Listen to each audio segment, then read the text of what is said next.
Akkam jirtu hordoftoonni fi miseensonni garee Marvel Waayistuu ani nagaa kooti hundumti keessanuu baga nagaa taatanii egaa har'a akkuma baratame viidiyoo yuutuubii tokkoon qabadhee isinii dhufe innis immoo qormaata bara darbe yookaan intiraansii bara darbe fudhatame isiniif hojjechuudhaaf egaa ikoonoomisiirraa jalqabna paartii jalqabaa ikoonoomsii akka tasaa ta'e bilookiin yookaan immoo kan koodiin harkaa qabu 679 bara darbe kan fudhatame jechuudha. 2024 kan bara 2016 intiraansii fudhatameedha kan hojii ilaallu. Bara darbe sa'aatii 2 fi daqiiqaa 30 kenname gaafii baay'inni isaa gaafii 80 ta'e jechuudha. Gaafii 80 ta'e har'a 75 isaanii isa toorii paartii irratti ba'ee ilaalletu gaafii 5 hafan immoo maatiksii paartiidha. Isa san immoo xiyyeeffannaadhaan viidiyoo isa lammataa paartii lammataa irratti isiniif hojjedha. Egaa akkuma agartaa jirtan kun gaafii bara gaddaa ba'eedha daareeksilii jechuudha. Odoo kooppiin ta'in akkasumatti jechuudha. So hundumti keessanuu viidiyoo kana dura jalqabeen laayik sabiskiraayib gochuudhaan akkasiin jalqabne jechuun barbaada. Egaa gara barumsa keenya laata irratti adeemnu gaafii keenya laata irratti jechuudha. Akkuma silee isiniin jedhe gaafii 80 kan qabuu fi bilook koodii 679 kan ta'e jechuudha. Koodiin garaagarummaa ta'uu danda'a. Gaafa garaagara koodiin ta'u gaafii garaagaraa argachuu dandeessu jechuun tartiiba isaa gaafiin tokko ta'e tartiibni isaa miibii filannoo miibii gaafiin iddoo gallakkisuu danda'a jechuudha. So gaafii 80dha. Ayitamiin inni qabatee barana 100 ta'uu danda'a yookaan 80 ta'uu danda'a beekamu. So isa kana isiniif haa hojjedhu. Gaaf tokkoffaarra gaafa kaanu which one of the following is the branch of economy that study about the aggregate behavior of economy? Egaa branch of economy ta'e waa'ee aggregate economy kan qo'atu kamidha kan jedhu. Egaa jalqaba irratti deebii keechan condition if post godhaati deebii keechan deebisaa A microeconomics, B macroeconomics, C international economics, D development economics kan jedhudha.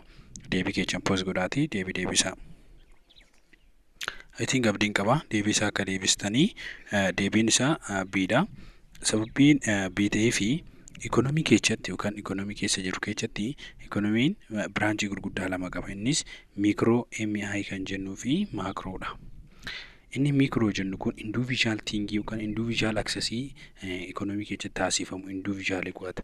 Inni MA kun yookaan maakro ikonomii inni jennu inni biirratti argamu kun aggregate levelidhaan, whole levelidhaan, all levelidhaan bakka tokkotti qabatee kan qo'atudha. So deebii kanarraa ka'uudhaan maakro ikonomiin deebii sirriidha jechuudha. Aggregate behavior qo'achuu irratti jechuudha.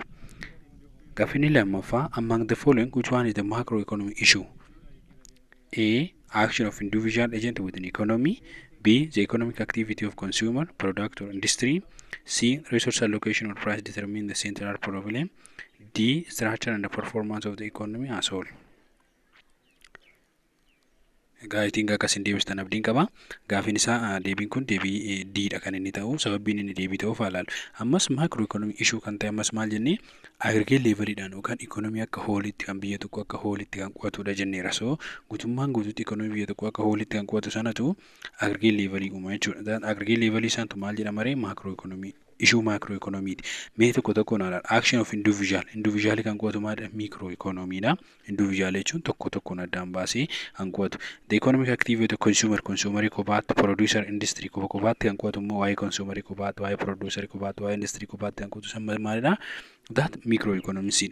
Resource allocation price determine central problem. Resource allocation fi price determination kan central problem ta'eef ammas microeconomics dhaaf kan macroeconomics dhaaf central unemployment fi full employment gochuu irratti rakkoon isaa malee resource allocate gochuu irratti miti rakkoon isaa waa'ee ta'eef rakkoon ammas siin deebii maaliti kan microeconomics ti deebii sirriin D'dha jechuudha. Gaafitaan which of the following do you use to calculate GDP by adding all the income accrued to all factor production using producing the national output? A product approach, B expenditure approach, C income approach, D value added approach. I think deebistan jedhee yaada. Gaafii kana yoo ilaallu GDP gaafa measure goonu karaa sadiini GDP calculate gaafa goonu karaa sadiini isaanis product approach, expenditure approach fi income approach. Value added approach fi product approach the same. Asirratti garuu gaafii nu gaafate maal all income keenya walitti qabne guutummaan guutuu income argannu factor of production irraa argannu yoo kan walitti edaanu ta'e sam goonu ta'e inni kun maalidhaani expenditure approach dha. Income argannu waa'ee ta'eef all income walitti qabaa argannu waa'ee ta'eef that national level keessatti kan argamu income argannu san gaafa ta'e income approachidhaan incomeedha waan ta'eef. Expenditure approach kan jennuuni baasii waliigalatti baasnu jiramti baasilee baafnu tokko lama sadii jennee expenditure baasu mootummaan kan baasu investeroonni kan baasanii akkasumas householding kan baasanii fi net export irraa kan argannudha expenditure kanaaf deebiin isaa siita income approach. Asirratti expenditure product approach fi value added approach siitama nuti GDP itti measure goonu taane value added gochuu irratti kan argannudha. So kanaafuu deebiin isaa deebii sirrii ta'a jechuudha. Which one of the following characters spread of expansion in business cycle? A. Unemployment rise at this stage. B. The pressure on price is upward. C. Economic growth is slow down. D. Full employment occur at this stage. Egaa gara deebiitti gaafa deebinu deebiin kuni deebiin B ta'a. Akkamitti ta'e kan jedhu haalaan look. Business cycle dha jennu kun. Business cycle jechuun economy bu'ee bahudha. Stage afur qaba. That is called asii olitti kan jiru kun expansion jedhama. Inni akkanatti gadi bu'u kun immoo contraction jedhama. Inni asirratti argamu kun taafii yoo jedhamu taafii jedhamee waamamu. Inni asirratti argamu boom yookaan immoo the peak jedhamee waamama. So amma kan nuti haasaa jiru kaaraakterii maatii yeroo pre expansion yeroo economy jala kana gara oliitti ol ba'u jechuudha. Yeroo kana maal ta'a deemare unemployment decrease ta'a deema. Hojii dhabdummaa maal ta'a hir'achaa deema. Garuu full stage irra gahu as bira kan gahu as bira yoo gahe full stage irra gahe. Amma yeroo expansion kan unemployment decrease ta'a deema jechuudha. Pressurein price irratti jiru immoo dabalaa deema. Maaliif upward dha waa'ee ta'e biin sirrii. Economic growth is slow. Economic growth is slow miti. Economic growth maal ta'a deema dabalaa jira jechuudha. Kun haayila dafee dafeet kan dabalu waa'ee ta'eef that sirrii miti.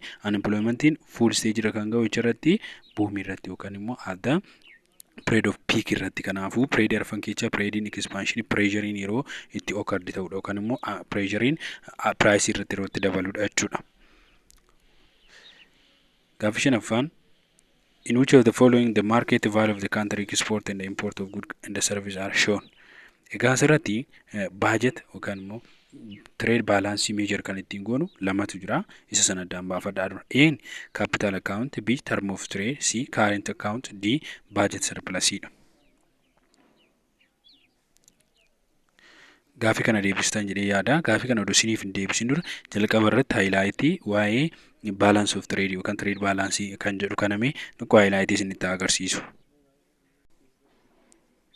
Balance of trade kan jennu kuni waa'ee maalitti kan naasa'u balance of trade ni garaagarummaa export fi import jidduu jiru haasa. Service fi gudii tajaajila nuti kennanuu fi materiyaal nu argannu irratti beezi ta'uudhaan export import keenya jidduu hariiroon jiru maal fakkaata kan jedhu haasa. Kanaafuu balance of payment maybe trade surplus, trade deficit, trade immoo balance bakkitti ta'u uumamuu danda'a jechuudha. Surplusiin kan inni uumamuu danda'u exportiin keenya importii kan caalu ta'e deficitiin kan uumamu importii keenya exportii kan caalu ta'e jara lamaan ukaalii bakka ta'an zero bakka ta'etti trading balance dhenna. Kanaafuu inni kun bakka balance of payment kun bakka gurguddoo lamatti qoodama. Balance of payment kan jennu kun jechuudha. Balance of payment yookaan akkaataan kafaltiin biyya tokkoo translationiin yookaan jijjiiramni maallaqaa iddoodhaa iddootti taasifame kan ittiin record ta'udha. Inni kun balance of payment bakka gurguddoo lamatti qoodama. Innis current account fi capital account jennaan. Amma current account fi capital account maaltu gargar taasisa? Current account kan jennu kun ammatti kan jiru waa'ee ta'eef market value dha kan inni measure godhu. Market value ammatti jiru. Market value jechuun ammatti kan harka markeetti jiru. Export fi importiin keenya servicing keenya investoroonni yookaan paymentiin achi keessatti argamu sun currentidhaan baalaansiin jiru hammami kan jedhu sun current balance kan nutti agarsiisu inni current dha jechuudha. Value isaa kan markeetti. But capital account itti gaafa dhufnu garuu kan nutti agarsiisu volume hammam socho'uu danda'u kun amount hammamiitiin foreigneroonni yookaan warri public grantiin mootummoonni warri markeetti keessatti hojjetan kun hammamiin socho'uu danda'u birrii hammamii harkaa qabu kan jedhu san kan itti kaasnutu volume isaanii capital waa'ee capital taasa. Current garuu market value isaa. Capital account immoo waa'ee value yookaan immoo volume eenyu isaa warra hojjetanii kan harkaa qaban sana agartanii amma fakkeenya markeetii keessa gaafa seentan markeetii keessa maaltu jira kan jennu kanaas nu ta'e current capital dha yookaan immoo current account kan immoo tuyyuu markeetii keessa warri jira sun maal harkaa qabu volume isaanii hagam capacity isaanii hagam jennee waa'ee warra hojjetanii waa'ee warra waa harkaa qabanii kanaas nu ta'e zaatis golle maal jedhamee waamama capital account dha jechuudha. Garaagarummaan isaanii kana lamaan jechuudha. Kanaafuu deebiin isa kanaa maal taaree amma kan isa market value kan jennu kana jechuudha. Current account dha jechuudha. Current accountiin market value nutti agarsiisa. Deebiin isaa inni sirriisidha. Inni kun immoo maal nutti agarsiisa? Volume namoonni hagam qabu kan jiru san kan nutti agarsiisudha jechuudha. Gara gaaffii ja'affaatti dhufu. Which of the one of the following spread the classical view? A. The economy will move toward full employment of GDP. B. Expansionary fiscal and monetary policy is necessary. D. Demand side policy. C. Demand side policy only affect the real wage, employment and output. D. Monetary policy has effect on real sphere of the economy. Deebii mataa keechanii akka laattan namana poos godhaatii deebii laadhaa darbaa jechuudha. Odoonaan deebisanii haa laallu. Classical view kan jennu warra jalqabaa predominantii kanneen jedhaman view yookaan taawutiiwwan jiran keessa taawutii isa jalqabaati keessattuu before Great Depression kan jennu 1930 duratti kan jiru classical view kan cimaadha. Kana irratti kan hirmaatan immoo kan akka namoota ciccimoo Adam Smith fa'a yookaan immoo namoota free releaseedhaan yookaan immoo free marketidhaan namoota beekamanidha. Kanaaf maal jedha economiin kun demand sides supply side fi demand side market control gochuu danda'u. Kanaafuu government intervention nun barbaachisu. Governmentiin fiskaalidhaan monetaryidhaan seenuun inflekshinii kakaasa malee diinagdeen tasgabbeechuu warra jedhanidha. Kanaaf full employment marketing full employment kan isheen fudhannee choo maal ta'edha yoo governmentiin keechaa ba'ee demand if supply gabaa murteechan ta'edha. Kanaaf economy will be moved toward the full employment kan jedhu kun deebii isaaniiti jechuudha. Classical view dha. Expansionary monetary policy ingala kan jedhanii gaafatan warra expansionary fiscal policy barbaadan Keynesianota warra monetary policy barbaadan monetaristoota. Kanaafuu deebiin isaa sirni kun sirrii miti. Demand side policy only affected the real wage demand side qofa miti isaan biratti classical view biratti kan affect godhu. Maaltu affect godha?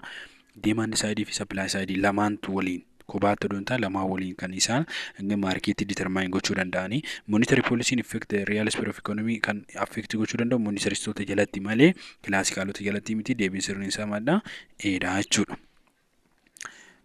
Gara gaaffii torbaffaatti waa deemnu what is the important lesson that world has learned from the 1930 the Great Depression? Great Depression bara 1930 keessattuu 29 ammas 37 dhama bara Great Depression dinagdee kufaatii addunyaa guddaan itti mudate over production irraa kan ka'e akka malee oomishuu irraa kan ka'e. So bara sana keessatti rakkoon jiru maalidha? A. maal hubachiisa Great Depression? A. The self correction feature of the market is work. B. The additional government spending will stimulate unemployment. C. The possibility of real GDP to fall below the potential GDP is nil. D. The importance of active stabilization policy. yaa deebii keechan akka deebistannaa namana deebiin isaa diita maaliif diita yan jedhe haalaalu. Greesan keechatti or Great Depression dura turan maal yaadaa turan classical view marketiin demand and supply ofii isaati marketii maal gochuu danda'a gara full potentiality deebisuu danda'a kan jedhu kaasaa turan. Kanaafuu self correction kan jedhu fayyadamaa turan. Self correction akka hojjechuu hin dandeenye maal godheera nutti agarsiiseera Great Depression. Kanaafuu akka hojjetuu danda'an akka hin hojjechuu hin dandeenyedha kan nutti agarsiise jechuudha. Isaan boodammoo governmentiin baasii biraa kan stimulate baasuu fi miti kan inni barbaachisu maal malee poolisiin akka barbaachisu nu hubachiisa. Kanaaf establish kan gochuu danda'u dinagdee biyyatti tasgabbeechuu kan danda'u poolisiin bahu akka qabu nu hubachiisa jechuudha. Great Depression 1930 keessa mudate. Gizee sana keessa real GDP potential GDP dha gadi hin taane potential GDP real GDP dha gadi ta'e maaliif oomishni oomishamaa ture maalii ture yeroo sanatti lakkoofsa kuban value kufa ture. Kun immoo potential GDP dha malee real GDP odoo ta'e dinagdeen kufa ture. Real GDP odoo high ta'e. Kanaaf real GDP high odoo hin taane below ta'eetti kan inni jiru jechuudha sanatti. Kanaafuu nil GDP tu caala jechuudha yeroo sanatti. Kanaafuu inni kun waa'ee maalitti miti kannaasa Great Depression isa sana nu hubachiisne. Great Depression maal nutti agarsiisa real GDP yeroo sanatti gadi bu'aadha. Okay namni bitu hin jiru demand hin jiru yeroo sanatti maal ture over production jira. Over production immoo market supply akka baay'atu godha. Supply baay'ate jechuun demand hin jiru jechuun real GDP kufee inflation kufa jira. Kanaaf isa sana miti kan nu kaasuu dandeenyu maal hubanna taawutiiwwan jiran keessa classical view irraa garamitti deebi'uu akka qabnu kan nuti hubannu gara view monetarist policy yookaan Keynesian policy itti poolisiin akka nu barbaachisu poolisii fayyadamuu akka qabnu kan itti yaada itti kaafnedha. Waa'ee ta'e poolisiin stabilize gochuu danda'u poolisiin kun tasgabbeechuu danda'u akka barbaachisu kan itti ka'e erga Great Depression mudateen booddadha jechuudha. Gaafii isa 8ffaatti yoo fudhannu which of the following school of thought suggests that central bank should follow the constant growth of force monetary aggregate to address macroeconomic problem? A. Keynesian. B. Classical. C. Monetarism. D. New Keynesian. yaa deebii keechan akka deebistan abdiin qaba. Deebiin isaa inni sirriini C ta'a. Maaliif C ta'e? Central banking Central baankii maal godha? Maniidha miti kan inni control godhu. Manii biyyattii qarshii keessatti sosochii qarshiidha kan inni control godhu. Central baankii fayyadamuudhaan yookaan baankii jiddu galeessa biyyattii fayyadamuudhaan monitarooti poolisii jechuudha. Central baankii fayyadamu jechuun monitary poolisii fayyadamu. Monitary poolisii kan fayyadamu monitaraalistoota.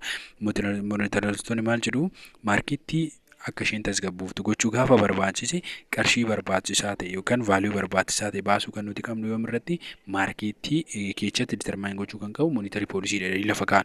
So central baankii ikonoomii keessatti baay'ee barbaachisaadha. Monitary aggregateii tasgabbeessuudhaaf kan itti fayyadamaa turan monitaraalistoota jechuudha. Keeniyaanonni yookaan niiwoo Keeniyaan poolisii tokko kan isaan fayyadamanii poolisiin kun maal jedhama? Poolisii fiiskaalii jedhamu fayyadaman. Kilaasikoon immoo firii leesfarii yookaan immoo leesfar kan jennu kan firii maarkeettii kan jedhu fayyadamu. Kanaaf seentiraal baankii kan fayyadaman warra monitaristoota jechuudha. Gaaffii sagalaffaan which one of the following the component of aggregate demand that include private purchase of structure, equipment and accumulation of investor? A. The consumption. B. Investment. C. Government purchase. D. Net export. Asirratti gaaffii kanarratti gara deebiitti gaafa deemnu gaafichi jalqaba maal jedha seetan aggregate demand componentii keessa componentiin aggregate demand meeqa tokkoffaa irratti consumptioniidha achinoo investmentiidha isaan booda kan governmentiin baasuu fi umarammoo net export namitire kunniin hundumtuu maal componentii gurguddaa afur qaba. Kanaaf componentii gurguddaa arfan kana keessa aggregate demand keessatti data aggregate demand isa jennudha jechuudha kan kana qabu. Isa kana keessa private purchase private qabeenya kan itti bitu structure garagaraa kan itti bitu equipment materiaalii garagaraa kan itti bituu fi inventory yookaan qarshii kan itti baasee invest itti godhu maal irratti investment irratti. So componentii gurguddaa kana keessa investment arfanuu consumption arfanuu maal inni component of the aggregate demand arfanuu kunniin filannoo keessa kan jiran garuu isa kanarratti private purchase irratti equipment irratti accumulate irratti kan beesdi ta'u maal inni investoriidha deebisirriin biin consumption irratti beesda householding tokko manni tokko baasii inni materiaalidhaaf serviisiidhaaf gudiidhaaf baasiidha kan inni irratti beesdi ta'u so kun maal consumptionidha.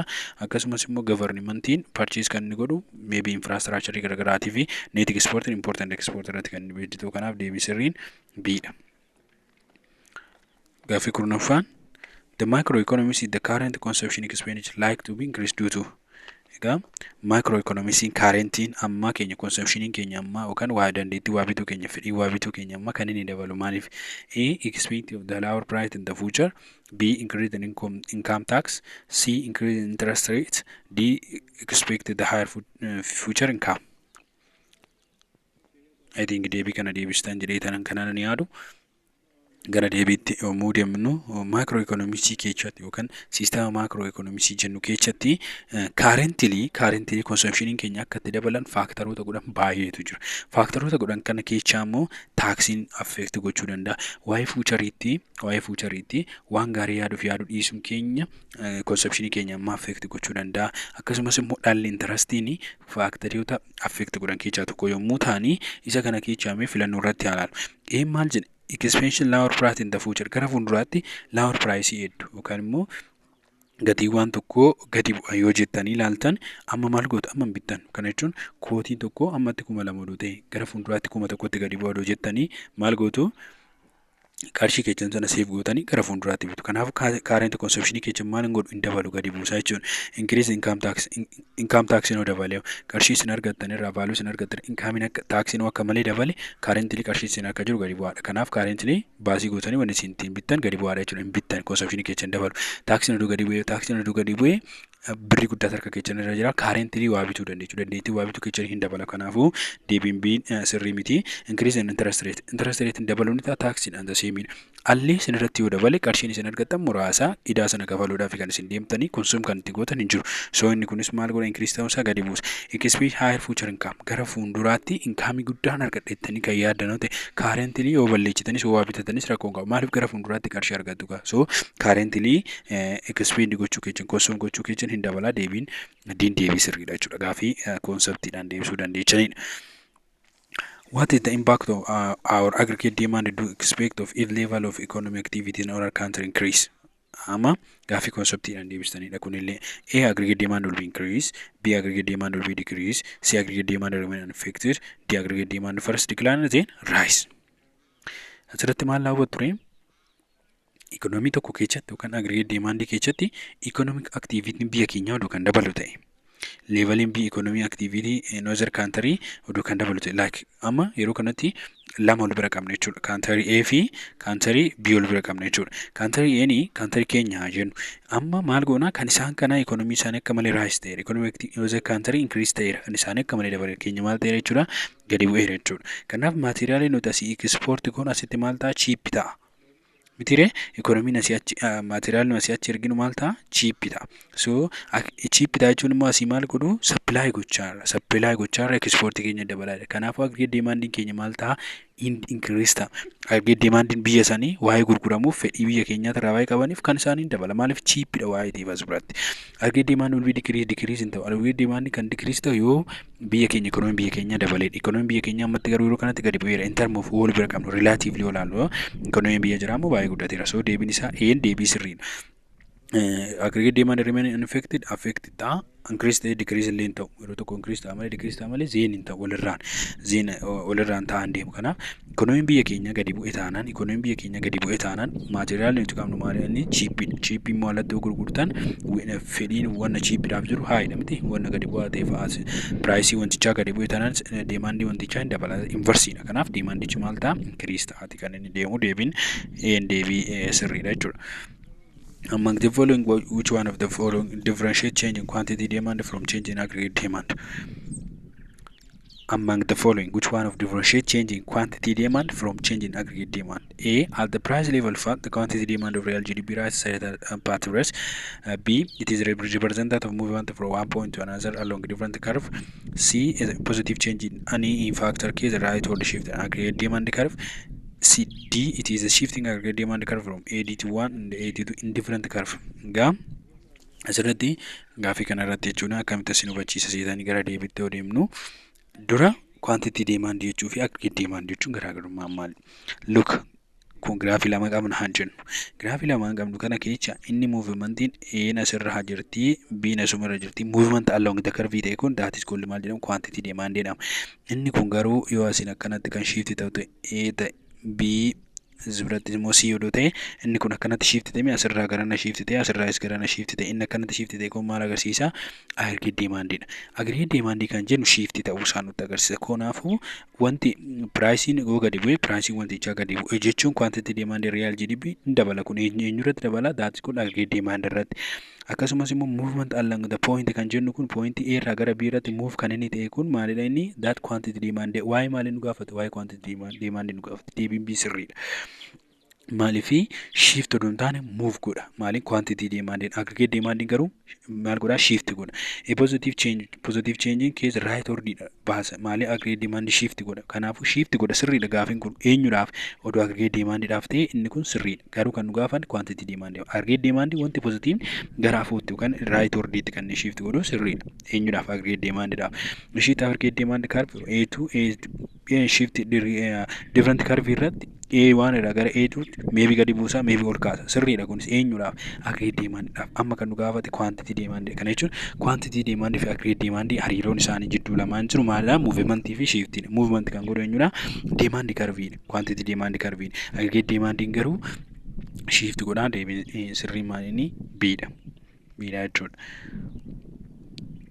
Gaafii 13ffaan which one of the following correct about aggregate demand curve? Amma kinoo isinii deebiseera. Aggregate demand curveidhaaf sirrii kan ta'e kami? Isa dura isinii kaasisan. Aggregate demand yeroo hundumaa maal godha isiniin jira? That aggregate demand shift godha. A irraa gara demand B shift godha. Kanaafuu price fi demand irratti price fi material quantity inverse relationship akka qabanis hubadhaa. Kana jechuun that downward miti graafichi downward ta'uun isaa maalidha? Inverse relationship akka isaan jidduu jiru hubachuu qabdu jechuudha. As price increase the quantity demanded what decrease. At quantity decrease, at price decrease, the quantity demanded increase jechuudha. Waliif inverse relationship dha kan isaan qaban. A. It represents the inverse relationship between real GDP demand and the consumption expended all of it being equal. B. It is a schedule that represents the amount of real output that seller collectively desire to sell each price set at price. C. It shows that inverse relationship between the amount of real output buyers desire to buy at each price, all else being equal. D. It shows that inverse relationship between the amount of real output seller desire to sell at each price, all else being equal. Asirratti jalqabarratti maal isin hin jedhee inverse relationship sirriidha. Inverse relationship isa eenyu wajjin quantity demand fi price wajjin asirratti eenyu wajjin jedha. Inverse relationship dha eenyu fi eenyu jidduutti consumption expenditure fi real GDP jidduutti kun amma sirrii miti. Biiratti gaafa dhufnu immoo schedule inni kun amount of real output fi sales nutti himuu danda'a. Garuu amount real output fi sales kana maal godheet aggregate demand keessa galchee nutti agarsiisu malee kophaa kophaatti miti jechuudha. So kanatti isa kuffisa. Deebiin inni siin immoo maal jedha inverse relationship eenyu fi eenyu jidduutti real output buyers kan inni barbaadu real output odoo hin taane aggregate demand maybe supply keessa jira jechuudha.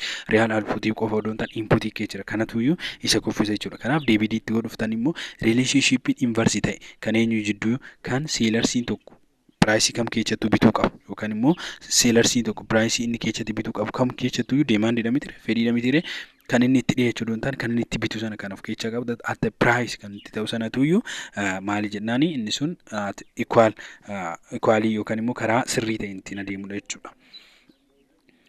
Gaaffii 14 what is the implication of Keynesian horizontal aggregate supply curve? A firm can supply whatever amount of demand at existing price because of unemployment. B firm can obtain much labor as they wanted to be long as P more. C as output level change, the aggregate cost of production increase. D the labor market is equilibrium with the full employment of the labor force.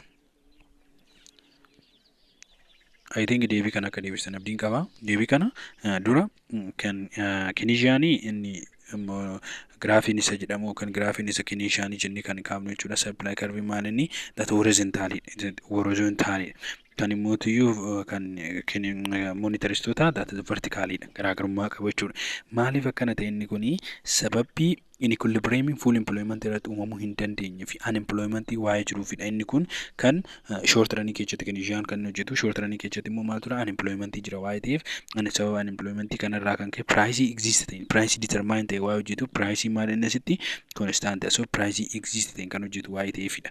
Kun immoo iyyuu maal jedhama yeroo akkana ta'e full employment jira. Kanaafuu inni kun long run keessatti hojjeta. Inni kun deebii diin kun maadhaaf ta'a inni kun monitariistootaaf ta'a deebii diin. Kanaafuu deebii dheen immoo sirriidha gaafii kanaaf jechuudha. Keynesian horizontal kan ta'eef supply jiru exiting price dhaan unemployment sababbi unemployment exiting price dhaan demand kan jiru jechuudha. And the match they wanted to long to pay more is a P laborii baay'een barbaadu maaliif short term keessatti waa'ee ta'ee fi output level change average cost of production increase average cost of production ammas gadi bu'aa deema maaliif outputiin waa'ee change ta'uuf inni kun increasing godhu deebii sirriin dha jechuudha. Gaafii 15ffaan which of the following the main factors that affect the amount of output firm willing to supply? Main factor that affect the amount of output firm will be willing to supply. A the price of related good produced by the other firm. B price of their received from their good. C the level of economic activity in other country. D the price that activity payable in the future.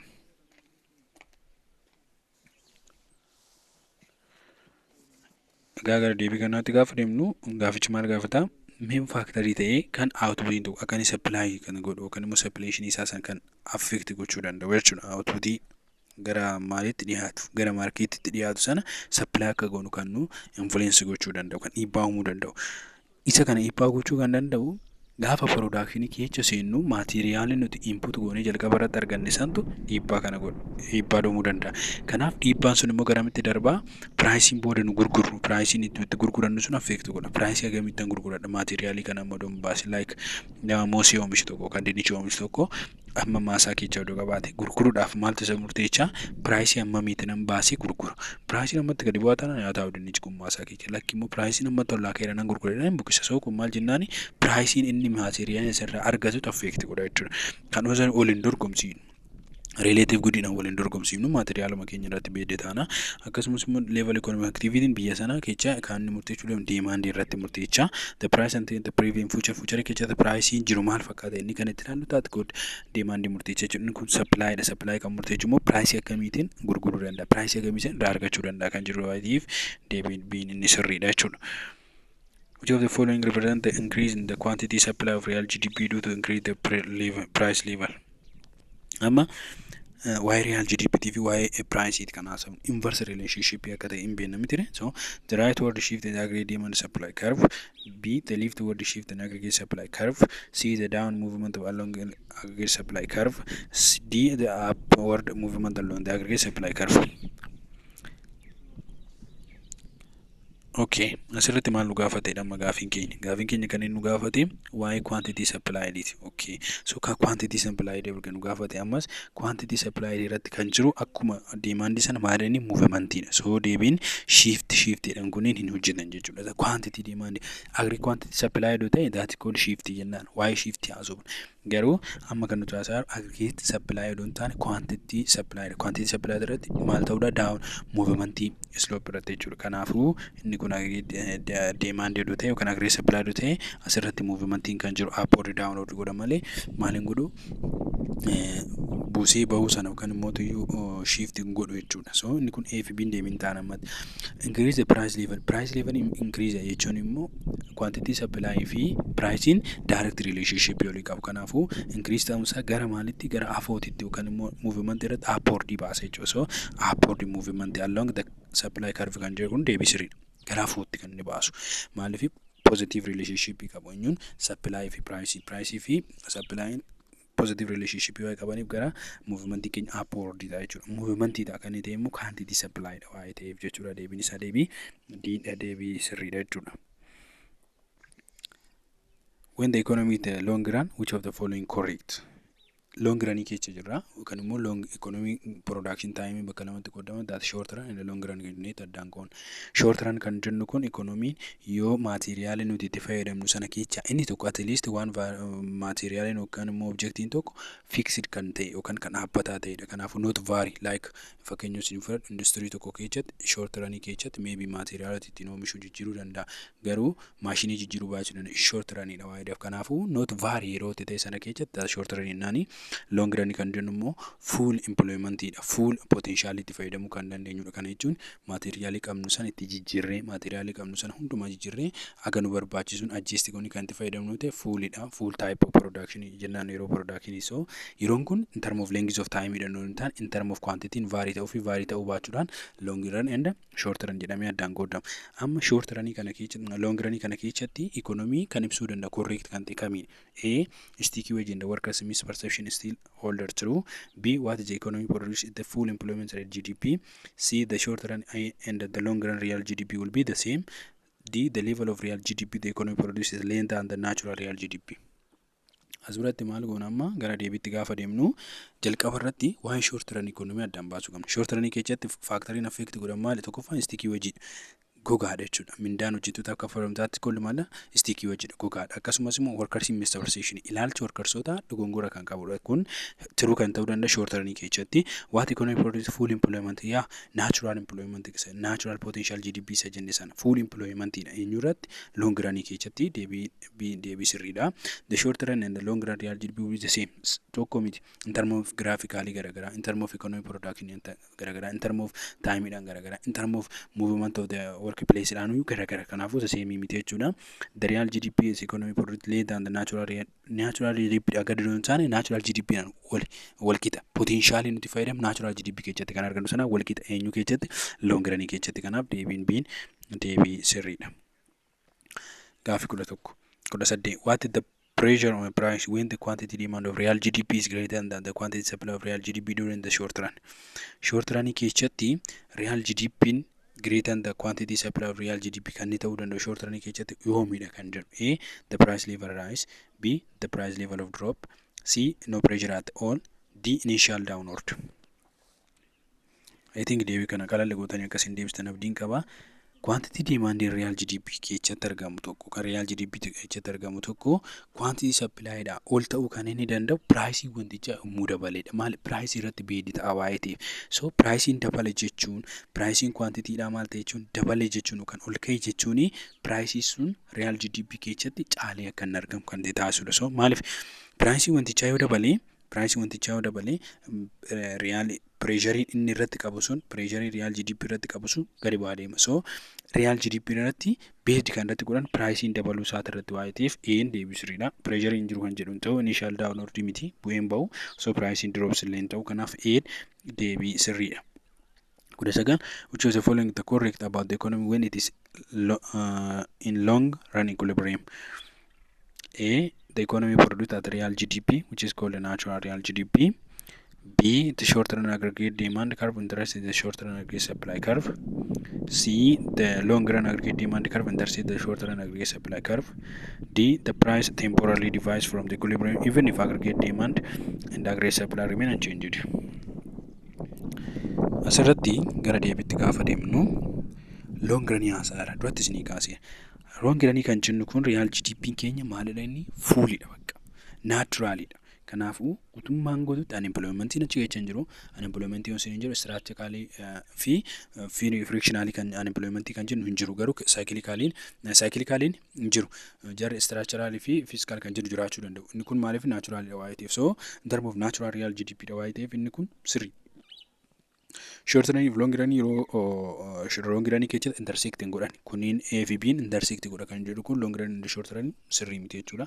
Akkasumas immoo temporary deviate hin ta'u gadi bu'u equilibrium irraa gadi bu'ee deebi'ee waan change hin ta'u. So kanaafuu maal jechuu keenya real GDP keessatti long run keessa jira taanaan that is called natural GDP dha yookaan natural real GDP dha yookaan natural jennee kan waamuudhaa dandeenyu jechuudha.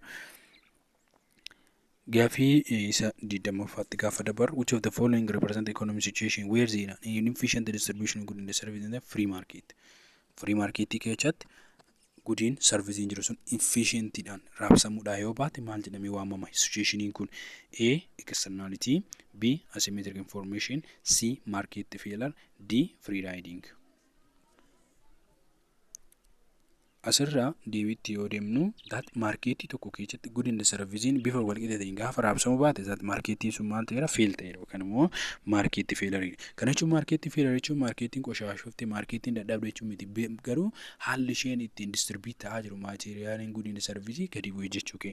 Externality jechuun productiin nam tokko paartiin tokko oomishu productii isa lammataa maybe positive negative karaa negative karaa positive effect kan geessu yoo ta'e externality na asymmetric information kan jennu marketii keessatti information jiru sun information buyersin sellersi information caalu kan qabu yoo ta'e information buyersi sellersi argatan kan wal caalu yoo ta'e that's called asymmetric information jenna. Free riding kan jennu immoo common public good irratti yookaan common good yookaan public good irratti kan jennu isaan irratti namoota karaa bilisa ta'een odoo contribution irraa barbaachisu odoo hin bahin kan itti tajaajilaman taate free riding jenna. Fakkeenyaaf kaampaanii marketii gaafa fudhatan inni tokko gibira yoo kafalu waa'ee lafaa kun immoo odoon kafaliin gibira odoon kafalin caal jedhii kan fayyadamu taate free riding jenna. Kan contributionii gahee marketii sana keessatti hin baane that is called free riding jenna. Kanaafuu marketii failure distribution good service jidduu jiru yoo gadi bu'aa ta'e yookaan immoo inefficient gaafa ta'e maal jennaan marketii failure dha jennee waamna.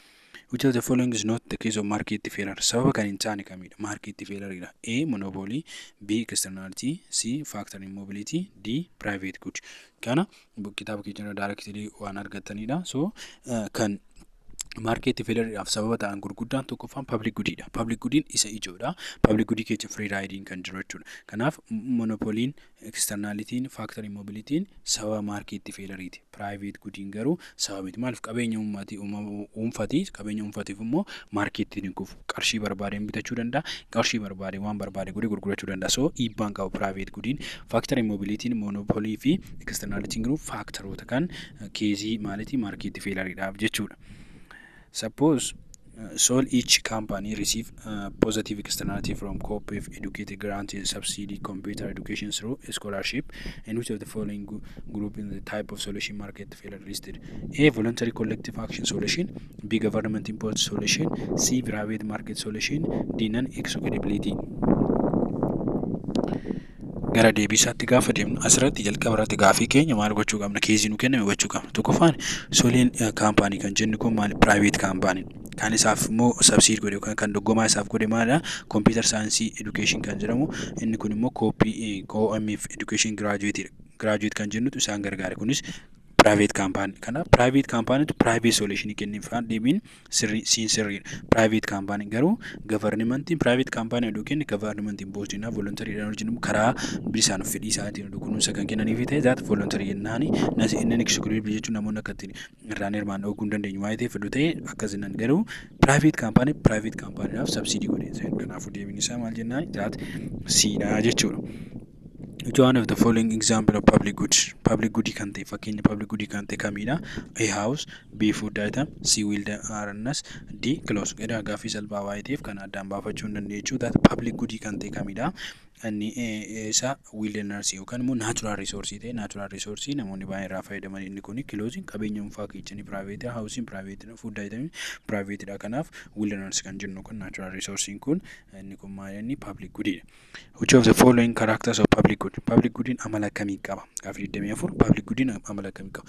Public good jechuun public good irratti namni tokko yoo fayyadamu public good sun maal ta'u hin dhumu kanaafuu nan rivalry akkasumas immoo public good tokko namni tokko akka irraan fayyadamne gochuu hin dandeechan maal nan excludable kanaafuu public good yeroo hundumaa maal inni nan rivalry nan excludable private good no rivalry da umuu danda'a akkasumas immoo excludable kanaafuu waliif haala waa'ee ta'eef kunam private fi excludable ta private da rivalry nan excludable jechuun kan yoo itti fayyadamne umuu danda'an akkasumas irraa oguu danda'an common good da nan rivalry fi nan excludable innumani garuuyyuu itti hirmaachifnu zaatis kol kan qabeenya akkamiiti kan akka poolifaa jechuudha. Inni kun kanaafuu nan rivalry fi nan excludable kun deebii sirrii deebii gaafii isa public good ibsuu danda'udha jechuudha. Which of the following factors are reason for market efficiency in the provision of public good?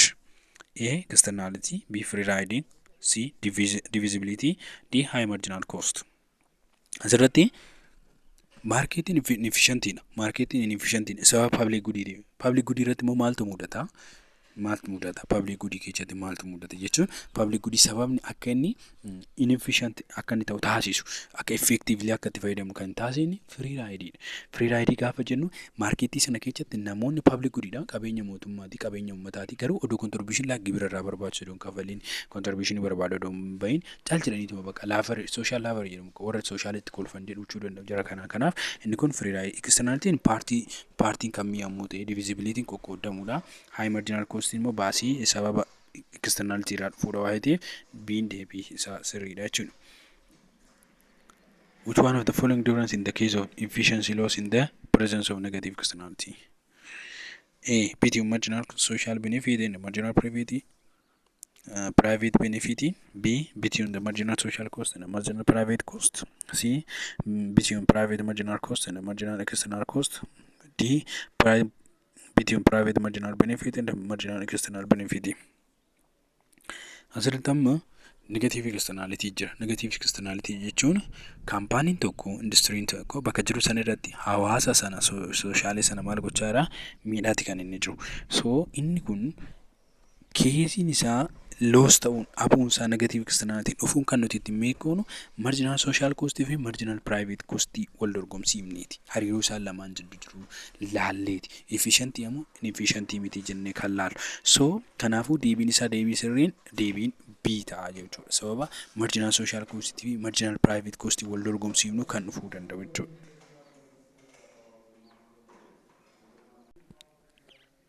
Okay, gara gaaffii 27 dabarru.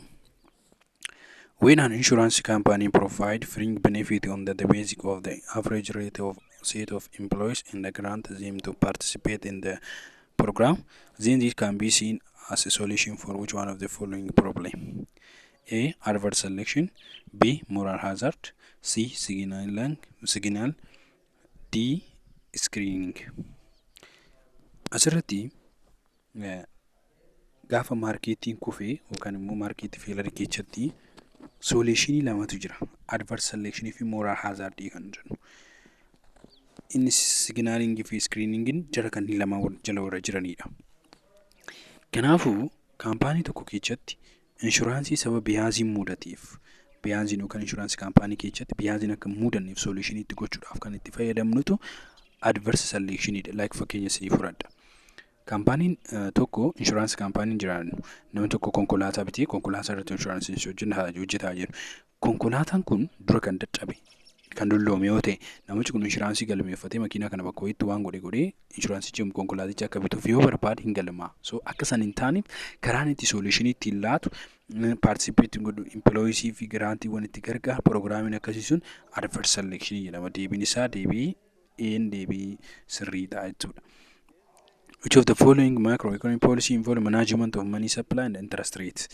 Asirratti government policy macroeconomic policy keessa jechuudha. Qarshii monetary supply fi interest rate kan inni ittiin to'atu A. Fiscal policy, B. Exchange rate policy, C. Monetary policy, D. Income policy. Egaa kana akkamitti ilaallaa? Poolisii lama qabna to'annaa irratti jechuudha. Monetary policy fi fiscal policy. Fiscal policy revenue mootummaatii fi tax systemidha. Monetary policy immoo money supply fi interest rate dha kan inni dominate godhu. Kanaafuu waa'ee money supply fi interest nu gaafatu waa'ee monetary policy based waanidha. Fiscal policy garuu waa'ee revenue fi waa'ee tax system kan qo'atu waa'ee exchange rate policy waa'ee exchange import export irratti jiru kan qo'atu fi income policy waa'ee income governmentiin argatu irratti beedi kan godhatudha. Deebiin isaa se'a. 29. Which one of the following the monetary policy tool that involves the purchase and the sale of security by national central bank? Central banking monetary policy jalatti bondii yookaan security gurguruudhaaf bituudhaaf kan itti fayyadamu maalidhaan? A. Discount rate, B. Open market operation, C. Ratio required ratio, D. Government expending. Deebiin isaa inni sirriin B. Open market operation. Open market operation kana jalatti central bankiin maateriyaalii qabu sana bondii bitee ittiin gurguruudhaaf markeetii tasgabbeessuudhaaf keessattuu monetary policy jalatti jechuudha. Central bankii kan itti fayyadamu. Discount rate jechuun reetii yookaan dhala gadi buusuufidha. Request ratio jechuun immoo baankiin tokko baankii ta'ee uumamuudhaaf dura central baankii irratti waan qabdii qabsiisu jira. Qabdii sun reetii sana kan ittiin eegutu request RRS jechuudha. Government spending kan jennu inni kun consumptionidha. So deebiin isaa deebii sirriidha jechuudha. One of the following considered to be fiscal policy tool. Which one is it? Kana jalatti fiscal policy tool jedhamee kan ilaalamuu danda'u kamiidha? Fiscal policy tool. A. Taxation, B. Investment, C. Grant and D. Transfer payment. Deebii keechan akka kennitan nan amana. Fiscal policy waan lama of jalaa qaba.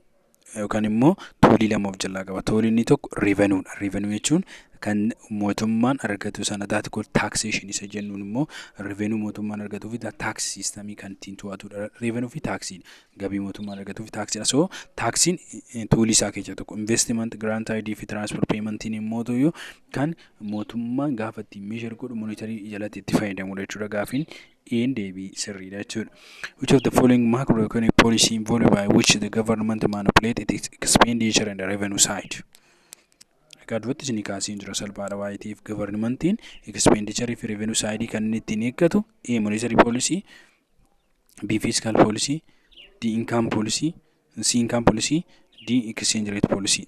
Asirratti governmentiin revenue side fi expenditure side macro policy keessatti kan itti fayyadamu. Taat maali? Maatii baasii mootummaan baasii fi revenue mootummaan argate kan ittiin baasu maadhanii that's called fiscal policy dha jechuudha. Revenue jechuun taxation systemidha. Revenue jennaani expenditure kan jennu mootii baasii mootummaan baasii kan ittiin to'atamu that's called maal jedhama? Fiscal policy. Monetary in terms of money supply fi interest rate irratti hojjeta. Income irratti hojjeta. Exchange rate immoo exchange biyyattii keessatti hojjeta jechuudha. So, which one of the following instruments considered to be an contractionary fiscal policy when there is an excess demand and inflationary pressure on the economy? Economy keessatti excess demand fidin akka malee inflationary jira. Kanaaf mootummaan maal godhaa? Tasgabbeessuudhaaf fayyadama. Contrary fiscal policy kan itti fayyadamu kamirratti? A. Decreasing expenditure, B. Reducing of tax, C. An increasing expenditure, D. Reducing of the revenue. I think deebii kan deebistan jedhee yaada. Deebiitti gaafa deebinu excess demand in jiraannan inflationary pressure in jiraannan contract fiscal policy fayyadamna. Contract fiscal policy fayyadamna jechuun expenditure fi revenue irratti beellitaan. So haalaalu akka contract gochuu gaafa barbaanne baasii mootummaa maal ta'a gadi bu'a. Taat baasii mootummaan baasu sana yookaan expenditure mootummaan baasu sana gadi buusudha likkii sirriidha. Reduction of tax. Taxii gadi buufne jechuun qarshiin harka uummataa yeroo baay'ee kanaaf consumption isaanii dabale maal fayyadamne yookaan expansionary fayyadamne. So kun sirrii miti. Increase expenditure increase baasii jedhee mootummaan investimentii garagaraa ta'uu baasee birrii uummataatti galakkise jechuun ikoonomiin kufee akka ga'u gochuudha. Expansionary jedhama inni kunis sirrii miti. Reduction of revenue yookaan immoo fakkeenyaaf taaksiin jira taaksii sana gadi buusuu jechuu keenya. Revenue fi taaksiin tokkuma waan ta'eef isaan kun sirrii miti deebiin sirriidha jechuudha. The tight monetary policy is applied to circumstances where there is high inflation, high economic growth, C, high unemployment, D, slow economic growth. Shigara deebiitti gaafa deemnu tight monetary jechuun maal jechuun ergama. Tight monetary jechuun contract monetary jechuudha. Monetary ta'ee monetary isa expansionary fi contractionary jennaan. That contradiction isa jennu sanatu tight jedhama. That contradict kan ittiin goonu jechuudha. So contradiction kuni maal gochuudhaaf kan nu gargaarudha yeroo economiin high inflation keessa jiru yookaan rakkoo keessa jiru gadi buusuudhaaf kan nu gargaarudha. Contradiction jedhamti that contradiction fayyadama. High economic growth yoo jiru economiin akka malee guddannaan economic guddina diinagdeetu economic growth dha waa'ee inflation miti. High unemployment yoo ta'e high unemployment economic kufee contract kan economic kufee kaasuudhaaf expansionary fayyadama. Slow economic growth irratti kan fayyadamu economic gadi bu'e taanaan isaatti contradict fayyadamna. Garuu asirratti deebiin isaa high inflation sababiin ta'uuf economic akka malee ka'e economic akka malee ol ba'e contradict gochuudhaaf qabuudhaaf gadi buusuudhaaf daat kan itti fayyadamnu monetary policy jechuudha. If the tight fiscal and monetary policy fail to address the problem of rising the price level, what is the alternative policies that government should be considered? A, exchange rate policy, B, trade policy, C, income policy, D, interest rate policy. Asirratti economiin biyya tokkoo akka malee ol ka'eera yoo ta'e akka malee ol ka'e problem rising price jira. Pricing akka malee dabalachuun inflation keessa jira miti. Inflation keessa jira. Fiscalinis monetariinis contract kan godhan jechuun hojjechuudha dadhaban fiil ta'anii yeroo kanatti. Fiskalinis monetary policynis hojjechuu danda'e. Taa jechuun maal jechuudha contradict gochuu jechuudha mitiidha. Kanaafuu fiskalinis monetary policynis hojjechuudha hin dandeenye. So isa kana gadi buusuu barbaade mootummaan gadi buusuu waa'ee barbaadeefu maal godharee isa gadi bu'uu qabu kana gadi buusuudhaan garamitti geechaa gara exchange rate sana yookaan immoo trade policy yookaan immoo income policy fayyadamu qaba. So kan inni itti fayyadamu bakka monetary hin hojjennetti bakka fiscal policy hin hojjennetti income policy dha. Income policy itti fayyadamuudhaan monetary policy fi fiscal policy bakka hojjechuu dadhabetti run gochuu danda'a jechuudha. Problemii rising price levelin okay price levelin akka malee ol ka'e taanaan maal godha income hawaasa sana harkatti qabata jechuudha.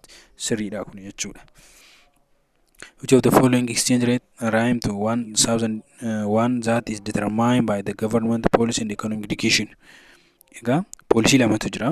Policy lamaan kana keessa exchange policy meeqa ture lama ture that floating kan jennu kan immoo market in demand and supply side in determine kan godhanii fi government regulate gochuudhaan akkasumas immoo devaluate gochuudhaaf government kan itti fayyadamu that fixed exchange rate kan jedhamu ture.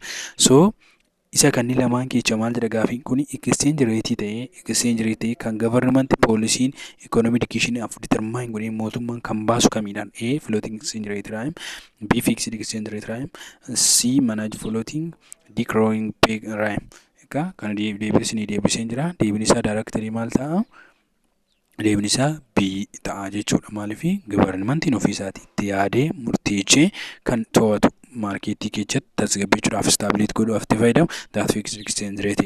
Floating kan jennu garuu demand fi supply side kan itti fayyadamanidha. Supplying marketii determine gochuudhaaf kan itti fayyadamudha. That is called maal jedhama? Floating exchange rate jedhama. Gaafi 36ffaan which one of the following correct about price ceiling? Waa'ee price ceiling-iitiif sirriin ni ta'e yookaan immoo inni sirriin isa kamiidha?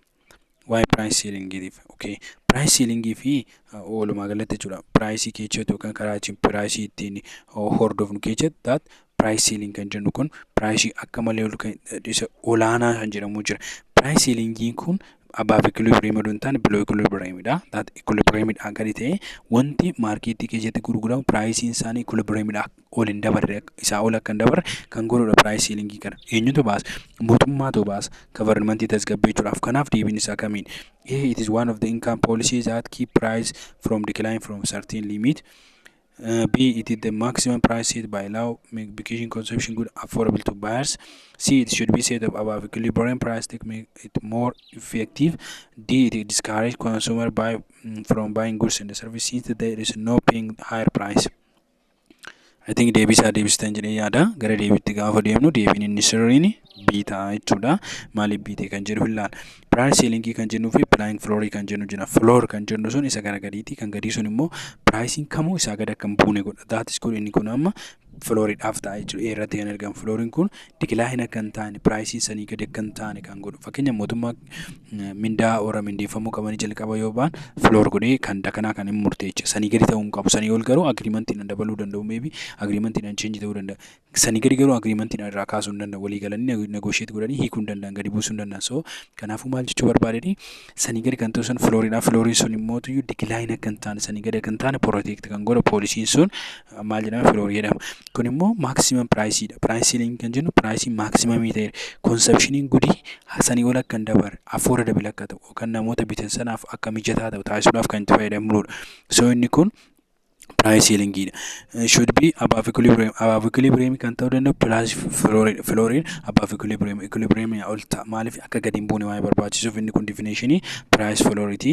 It discourage consumer from buying good and service discouraging godhu. Kanaafuu higher price akka hin taane taasisuuf discourage sana akka hin taane gochuudhaaf kan itti fayyadamne waan ta'eef discourage gonkumaa hin godhu biin deebiisaa sirriidha jechuudha. Suppose the value of Ethiopian birr in terms of Kenya shilling is getting higher. What's the impact of the one Ethiopian export to Kenya? A. It will be make the price of Ethiopian birr in Kenya market cheaper. B. It make the price of Kenyan export in the Ethiopian market expensive. C. It is increase the Ethiopian export earning. D. It reduce the Ethiopian export earning. Asirratti amma the value of Ethiopian birr in terms of Kenyan shilling getting is higher. Ethiopian haa jennu Keniyaan haa jennu. Kan Itoophiyaa kun maal ta'eera? Higher ta'eera. Kan Keniyaa kun immoo gadi bu'eera. Keenyaan qarshiin keenya expensiveidha jechuudha. Kan isaanii gadi bu'aadha. Kanaafuu maateriyaaliin maal goona amma import goona. Gara biyya keenyaatti import goona. Import goona malee export hin goonu. Kanaafuu import waa'ee goonuu fi import kan godhu sun import irraa kan godhu sun increase ta'e export kan godhu sun reduce ta'a. So wanni nuti gara alaatti erginu gadi bu'a. Deebiin diin sirriidha. Siin sirrii miti. Maaliif seetan akkamitti seetanii maateriyaaliin keenya expensiveidha. Gatiin isaa qaaliidha. Asii alaatti Keeniyaatti hin gurguru. Maaliif gatiin isaa qaalii waan ta'eef kanaafuu gatiin nuti export goone irraa argannu sun gadi bu'a. Deebiin diin sirrii ol hin ka'u jechuudha. Isaa lamaa wal dorgomsiisa. Price of Kenya export import market expensive. Okay. Pricing Kenya yookaan immoo pricing Kenya immoo maal ta'a yeroo kana expensive odoo hin taane cheaper ta'a. The price of Ethiopia good the Kenyan market cheaper. It will be make the price of Ethiopian good material Ethiopian immoo yoo kana maal ta'a expensive ta'a. Kana lamaa wal jala dabarsiiti. Materialiin keenya yeroo kana expensive ta'a. Kan Keniyaa immoo cheaper nuuf ta'a. That Kenyan cheaper nuuf ta'a. Kanaafidha. Wal jala dabarsii deebiin diin deebii sirriidha jechuudha. So deebii sadii which are the following clear definition of taxation. Taxi define kan godhe kami. Taxi. It is voluntary payment. B. It is the only source of the government revenue. C. It lived without anything in direct return. D. It encourage in existence of the government. I think deebisaa deebistan jedhee yaada. Gaaffii salphaadha. Deebiin isaa maal ta'a? C ta'a. Voluntary odoo hin taane involuntaryidha. Dirqamaan mandatory mootummaan murteessee kan kennudha. So kanaaf sirrii miti. It's only source of the government revenue miti. Parsantii 90 sirriidha mootummaan taaksii argata. Gara birootiin ta'a mootummaan qarshiin argata miti revenuun argata. Fakkeenyaaf export import irraa ergee bituurra akkasumas immoo infraastiraakcharii garaagaraa irratti gallakkisu like tiilii irraa waan garaagaraa irraa revenuun argata. So kaampaanii ofii mataa isaa irraa mootummaan argata only source miti mootummaadhaaf only source yoo ta'u source of mootummaadhaaf source of government ta'uu danda'a. Seeratti gaafa dhuftan garuu namni kafalu tokko direct return ni eeggatu. Without any direct return. Direct return jechuun maal ibsu fakkaata. Fakkeenyaaf mootummaan biyya keenya namoonni qarshii miiliyoona 1 miiliyoona 2 miiliyoona 3 taaksii kafalan jiru. Qarshii 500 taaksii kan kafalan jiru miti namoonni iddoo garaagaraatiin kaapaasitii garaagaraatiin kafalu kan term of kaapaasitii waa kafalaniif. So namoonni kunniin kafaltii isaanii kun namichi miiliyoona 3 taaksii kafale kun waan miiliyoona 3 ga'u mootummaan akka isaa godhu hin eegu. So namichi qarshii 500 kafales namichi miiliyoona 3 kafale taata equal benefitiin isaa mootummaa irraa argata. Fakkeenyaaf mootummaan karaa ijaare bifa walqixa ta'een itti fayyadamu. Kanaaf direct return ni eegamu. Mootummaan akka hin jiraanne ekistaansii mootummaa encouraging godhu. Mootummaan akka icciu mootummaan akka hojjetu mootummaan akka cimaa taasisa malee ekistaansii godhu deebiin siin deebii sirriidha. Which is the following explain the tax principle called canon of economy. A. Everyone should pay tax according to his ability. B. The amount of tax we are supposed to pay should be known as advance. C. Every taxpayer should be taxed in his own conventional time. C. The cost of the tax collection should be minimized as possible. Gabaabumatti gara deebittoo deebinu canon of economy maal jedhaa? Taaksii guuruuf gaafa baamu manaa namoonni taaksii guuran sun kafaltii isaan barbaachisa miti. Mindaa isaaniif kafalamu barbaada. Mindaan isaaniif kafalamu baasiin taaksii walitti qabuudhaaf kafalamu taaksii walitti qabamu gadi ta'uu qaba. Kanaafuu minimum ta'uu qaba. Baasii biraatiif mootummaa saaxiluu qabu kan jedhudha canon of economy. So kana jechuun koostiin taaksiidhaaf taaksii kolleekti gochuudhaaf baafnu must be minimum ta'uu qaba sirrii. Canon of conventional kan jennudha kan taaksiin kafalamuu qabu yeroo itti kafalamuu qabu lafa taa'uu qaba kan jennu. Taaksiin advance ta'uu qaba kan jedhuu fi according ability kan jennus canon birooti. Canon of economy kan naasa'u taaksiin baasuu qabnu sun in term of maayidhaan bahuu qaba kan jedhudha. Taaksii baasuu qabnu sana kan nuti baasuu qabnu baasiin nuti taaksii walitti qabuudhaaf baasuu qabnu kan taaksii walitti qabamu gadi ta'uu qaba minimum ta'uu qaba jechuudha kan isaan jedhan.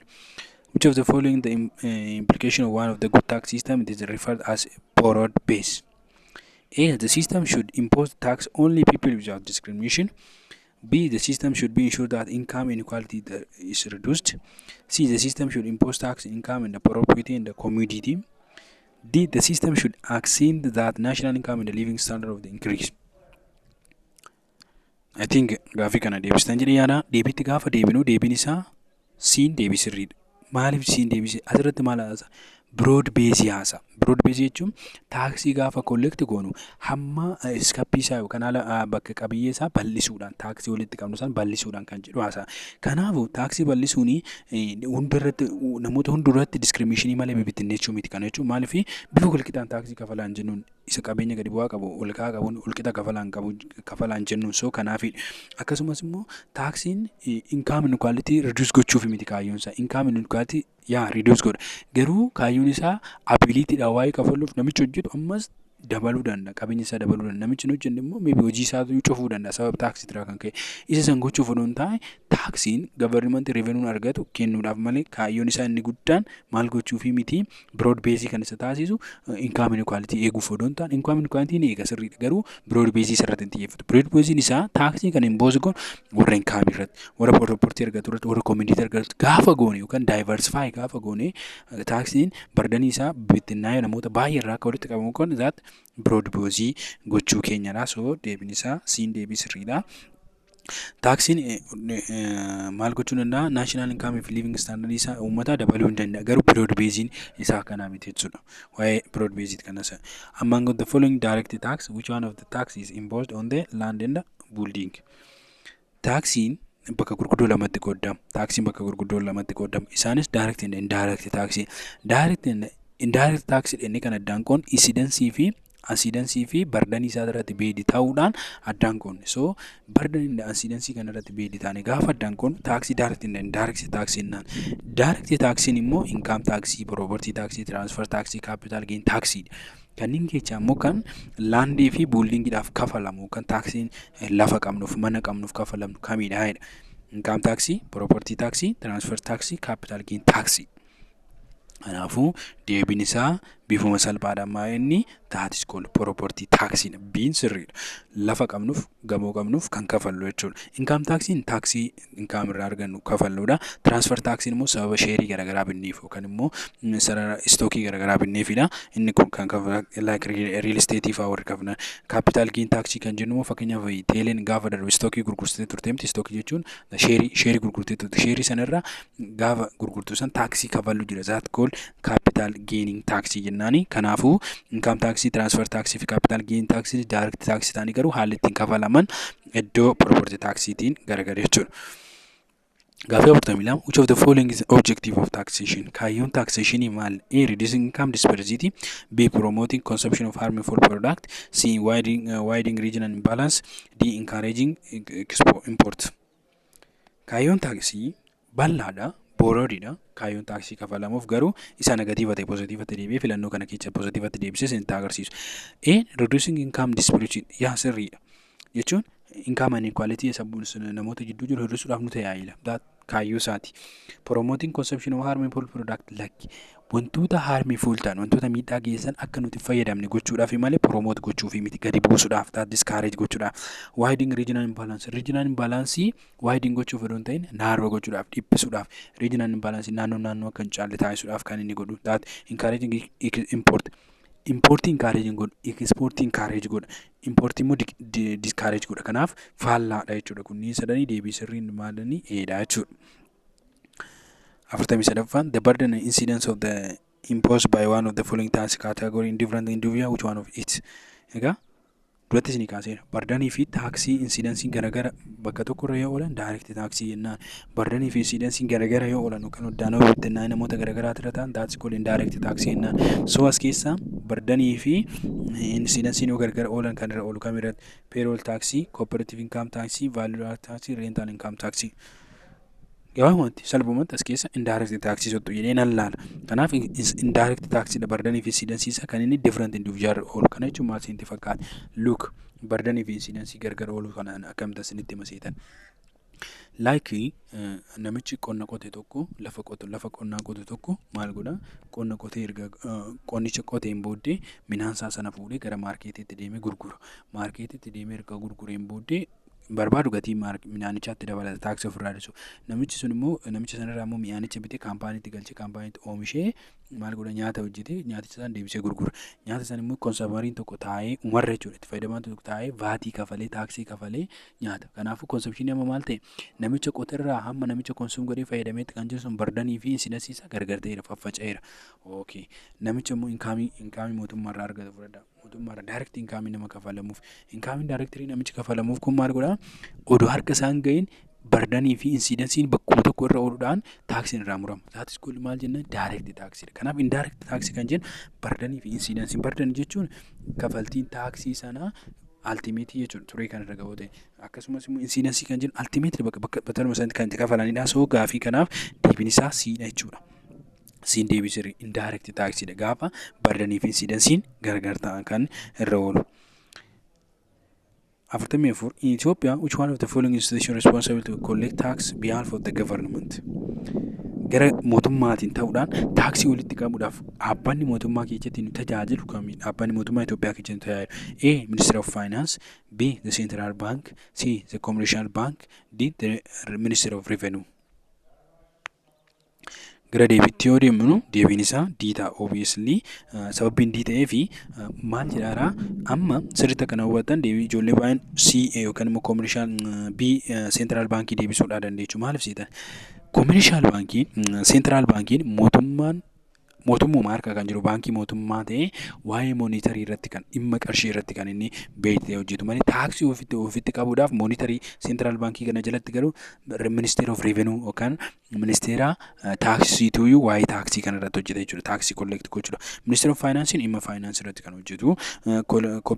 Commercial bankiin baankii like Awaash baankii Oromiyaa Cooperative baankii jennee waamnu kanaadha. Baankonni kunniin taaksii walitti qabu irratti gahee hin qabanii. So central bankiin garuu baankii isa cimaa mootummaan jiddu galeessa Itoophiyaatti fayyadamu kan taaksii biyyattii sana siistama biyyattii sana waan qarshii irratti taasifamu hundaa walitti qabudha. Kanaafuu qaama government behalf of kan gochuuf nu gargaaran institutioniin Ministry of Revenue dha. Diin deebii sirriidha.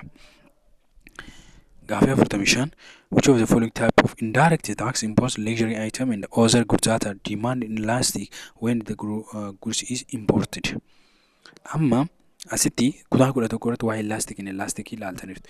Elastic jechuunii fi inelastic jechuun garaagarummaa. Elastic jechuun namoonni responsibility gaafa kennaniidha. Responsibility materiaalee bitaniif gudii bitaniif responsibility gaafa kennan garuu namoonni qabeenya akka malee qaban birrii harkaa qaban waan bitaniif inelastic ta'u.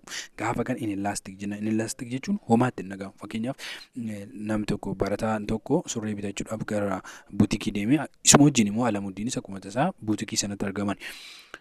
Gaafa kana surree kana 20 jedhani. Barataan kun maal jedha? Wee akka malee qaaliidha. Gatiin isaa akka ani bitu kan biraan bitadhee baataat kun elastikiidha. Responsi godheera. Alamuuddiin garuu baay'ee ragasa. Maal naamari yookaan 5 jaadhee bitee bahuu danda'a. Daat maal jechuun inelastikiidha.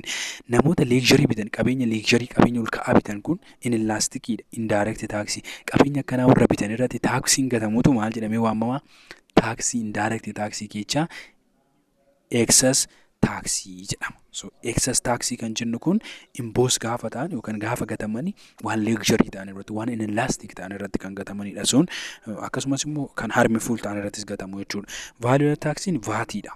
Sababa konsuum gooneef namni kamuu vaatii buna shaayii waa hojjetaniif kaaffee seentanii kan itti kafaltanidha.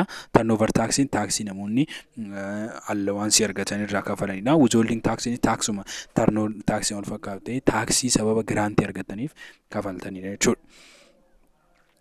Which was following the problem of taxation in Ethiopia that considered to be legal from the point of view of the law but pose problem in tax administration. A. Tax evasion. B. Tax avoidance. C. Tax compliance. D. Unreported translation. Egaa asirratti probleemii taaksii Itoophiyaa keessatti walumaa galatti hojii akka hundinyaa lama tax evasion fi tax avoidance. Tax evasion kan jennu taaksii lakkoofsa barbaachisu sana rifnee gadi buufnee riipoortii gochuudha. Fakkeenyaaf miliyoona tokkoon kafala doon ta'e taaksii maalan godhaa gadi buusee qarshii 2,300 kanan galmeessisu yoo ta'e gadi buusee riipoortii kanan galmeessisu kanaaf illegaalidha. Legaalii doon ta'a illegaalidha. Bakka mootummaa cabarbaru jechuudha. But tax avoidance itti biratti hodhuuf nu garuu legaalidha. Mootummaan ni eeyyama. Maal jechuudha? Nam tokko industirii tokko kaampaanii tokko banee kaampaanii sanatti milkaa'uu dadhabee taaksiin akka malee kan kaawwate taaksii sanarraa jalaa bahuudhaaf hojii biraa eegaluu jechuudha. Taaksii dura kafalu miliyoona tokkoo kafala amma gadi bu'ee qarshii 500,000 600,000 kafaluu danda'a. Maaliif hojii sana jijjiiree taaks avoidance hir'ise miti miliyoona tokkorraa gara 500,000 maal jechuudha? Taaks avoidance kan jedhu kun legaalidha. In term of the pointii mootummaatiin legaalidha. Garuu rakkoodha jechuudha. Mootummaan kan jijjiiru ta'e amma yoo gana register gochuu danda'a. Namichi san gana register godhee taaksii isa gaafata waa'ee ta'eef akka probleemitti ilaalama. Garuu tax avoidancenis rakkoodha garuu legaalidha. Jijjiiruu dandeecha hojii kee jijjiiruu dandeecha mootummaan sin hoggu jechuudha. Tax complaint jechuun ammauntii namoonni ittiin kafalan akkamitti kafalu adeemsi isaanii maal fakkaata kan jedhu saayinsii qo'atudha. Tax unreported translation immoo that is called tax evasionidha jechuudha innumtuu. Gaafa 41 what the remedial solution do you think should be put into the place to alleviate tax collection problem in Ethiopia? Okay, A. Provide silent orientation service taxpayer. B. Lowering the tax rate for below the current rate. C. Flow broad-based tax system. D. Adopting expansion fiscal policy. Gaafii kana duratti isiniif tokko intraa deebisaa bira geenye ilaalla. Tokkoffaa irraa gaafa kaanu silent orientation service taxii sirriidha wanni kun garuu kan nuti fayyadamuu qabnu alleviate gochuudhaaf miti probleemii hiikuudhaaf silent orientation fayyadamuu qabnu taxpayer irratti. Lowering tax rate for below current gadi buusuun qabnu so kuni sirrii miti. Follow broad-based tax system inni kun sirrii miti jedhera. Follow broad tax system broad-based fayyadamu qabna. Diversification gochuun iddoo garaagaraa irratti xiyyeeffachuun in term of one basic dongoone babal'isni yaaduu nu barbaachisa. Zaatis koolli maal jedhama inni kun deebiin kun sirriidha jechuudha. Kanaaf taaksii biyya keenya rakkoo jiru furuudhaaf broad-based gochuu qabna. Agriculture qofa irratti xiyyeeffachuu qabnu, industrii qofa irratti xiyyeeffachuu qabnu, tourism qofa irratti xiyyeeffachuu qabnu, diversify gochuudhaan iddoo garaagaraa irratti xiyyeeffachuu qabna. Fiscal policy adopt gochuu doon taane gara barbaachisutti flexible gochuudhaan fiscalis monetaries incomes exchange rate policies fayyadamuu dandeenya jechuudha. Egaa gaafii boqonnaa ja'affaatitti seenneerra. Gaafii boqonnaa ja'affaatitti yoo seennu the World Bank define the poverty, the prominence, diversification, the well-being. Okay, which one of the following not the implication of well-being? A. The poor are those who do not have any control over community. B. Relate poverty, which is the same type of conception. C. The relate to lack of care, capacity to function of the society. D. Poverty is only about the lack of wanting food. Egaa akka World Bankiin lafa kaa'etti hiyyummaa gaafa well-beingii gaafa ibsu pronounce gochuudhaan yookaan poverty gaafa ibsu well-beingii irraa hir'achuudha. Well-beingii irraa hir'achuu jechuun immoo wantoota sadii dhabuudha. Foodii, security yookaan iddoo bulmaataa, safety isa jennu mana jechuudha. Akkasumas immoo closed kanneen sadan dhabe taanaan divert ta'e taanaan well-beingii irraa inni kun poverty ibsaa. Kanaafuu poverty kana immoo implication goone well-beingii kan hin ibsine kamidha. Well-beingii kan nuuf hin ibsine isa kana. Poverty jechuun laakiidha. Namni tokko waan qabu sana keessa yookaan waan harka isaa jiran keessa gaafa koomodiitii isaa barbaachisu sana yoo dhabe that's called wanting nyaata yookaan shelterii gaafa kan dhabu ta'e. Kanaaf capability fi waan capability fi yookaan immoo dandeettii qabaatee namni kun dandeettii qaba taanaan fankishinii keessatti hojjetu qaba taanaan zaatis gool maali jennaani namichi hiyyummaa keessa hin jiru jechuu ni dandeenya. Poverty specific type of consumption waliin qabatu. Fakkeenyaaf specific type wajjin namoota wal dorgomsiifne aftaamiif dureessa wal dorgomsiifne hiyyeessaa fi dureessa wal dorgomsiifne kan itti ilaallu miti. Waa'ee koomediitiidhaaf deemiti. Kanaafuu laakii wantoota kana sadaniitidha. Fuuddii yoo dhabdan, sheeltarii yoo dhabdanii fi kiloozii yoo dhabdan kan nu fuudhaniitu lafa kaan World Bankiin. Which one of the following any dimensional measure of poverty that help to understand the degree of income inequality among the poor? Asirratti mootummaan system of poverty and inequality keessatti jechuudha wantoota gurguddoo afur fayyadamuu danda'a. Poverty head count ratio, multi-dimensional poverty index, the forest green park index fi total poverty gap. So isaan kana keessaa garuu income degree inequality degree kan nutti agarsiisu yuunii kan ta'e waa'ee tokko irratti kan xiyyeeffatu namoota sadiin kan nuuf the Foster Grace Taberkee Index kan jennudha. So DBB sirriidha. The total poverty gap kan jennu poverty line gadi hin jiru miti poverty line gadi kan jiran san average isaanii gaafa hojjennudha. Multi dimensional poverty index jennu multi dimensional karaa sadiin kan inni ilaalu. Kanaafuu cal jedhee inkaamiin in terms of nyaata waa'ee dhabneef well-being waa'ee dhabneef qofa odoo hin taane multi dimensional kun garuu unidimensional jedhee poverty index head count ratio immoo householdiin tokko maal keessa jira waa'ee householdii sanaa irratti inkaamii isaanii kan ilaalee hiyyummaa keessatti argamu isaanii lafa kaa'udha. Kanaaf waa'ee average inequality kan nutti himu puurii ta'uu kan nutti himu digrii kan lafa kaa'u B Foster Green Taberkee Index dha jechuudha. Gaaffii 50ffaa which one of the following shows the property of total national income that factor productions receive which one is A personal distribution of income, B size distribution of income, C function distribution of income, D income distribution. Asirratti total national income yookaan national income karaa lamaan raabsamuu danda'a. Uummataaf distribute ta'uu danda'a. Isaan keessaa inni jalqabaa isa personal distribution of income jennuuni. Inni lammataa functional distribution of income kan jennudha. Sanii kanaafuu functional distribution of income kan jennu kun qabeenyi mootummaan qabu sun factor of productionidhaaf yoo raabsamu like laboridhaaf, landidhaaf, capitalidhaaf, entrepreneurship yoo raabsamu that is called functional distribution of income jenna. Personal distribution of income kan jennu kun hawaasaaf tokko tokko nama namaatiif yoo raabsamu that is called personal distribution of income. Kanaafuu gaaffiin asitti nu gaafate maalidha? Income national income qabdu sun factor of productionidhaaf yoo raabsama ta'e maal jennaani? That is called functional distribution of income jennaani. Deebiin isaa C. Sanii walitti kanaaf personal distribution of income kan jennu yoo tokko tokko namoota dhuunfaatiif raabsamedha. So inni kun maal inni karaa total national income ittiin raabsamudha. Gaaffiin inni 51ffaan what does the Gini coefficient of the Gini coefficient one represent? Lakkoofsi tokko Gini coefficient keessatti maal nutti agarsiisa? A perfect equality of income, B moderate equality of income, C moderate equality of income, D all income out by 1%. Amma Gini coefficient keessatti 0 dha amma tokkooti inequality nutti imagineer jidduu kanarratti argama taanaan 0 irratti argama taanaan jaasi called moderate equality dha. Jiddu galeechaan asii moderate equality 0 taanaan garuu perfect equality dha. Perfect equality 0 taanaan tokko taanaan perfect inequality dha. Perfect inequality jechuun qabeenyi jiru sun harka nama tokkootti galeera jechuudha. So deebiin sirriidha. Tokko waa'eetiif qabeenya harka nama tokkootiin qabame jechuudha. Moderate inequality miti moderate equality ufuu kan danda'u equality inequality jechuu ni dandeenya. So moderate equality kan jennu 0.5 ta'edha. Garuu moderate equality of the income kan jennu perfect equality of income kan jennu 0 ta'edha. Imperfect yookaan immoo perfect equality of inequality kan jennu perfect inequality kan jennu tokko ta'edha. Tokko ta'e jechuun qabeenyi hundumtuu harka nama tokkootti jira jechuudha. 52 which one of the following countries made great success in lifting millions of people out of poverty in past 3 decades? Waggoota soddoman darban keessattuu baay'inaan miiliyoonota darban namoota miiliyoona hiyyummaa keessaa baasuudhaan waggoota dhiyoo irratti kan baay'ee beekamtu waggoota soddoman darban keessatti biyyi takka eenyudha isheen jira? A Brazil, Russia, C China, D Ethiopia. Baay'inaan amma seenaa ishee beektu ikoonomiidhaan biyyoota guddatan developed country keessatti kan ramadamte ammatti Chaayinaadha. Waggoota 10 keessattidha kan isheen addunyaa kanaan dorgomuu dandeechu jechuudha. So seenaa ishee dhaga'uu dandeechu waraana addunyaa lammaffaadhaan booddee qisaasainsa jireenyaa keessa turte akkasumas immoo even darbanii waan nyaatan dhabanii yeroo itti rakkatan turanii garuu waggoota 10-20 keessatti kaka'umsa isheen goote dinagdee irratti that impressive kan ta'e jechuudha. So Chaayinaan jechuudha. Which of the reason extreme poverty remain challenge sub-Saharan African country? A. The extent of efficient institution.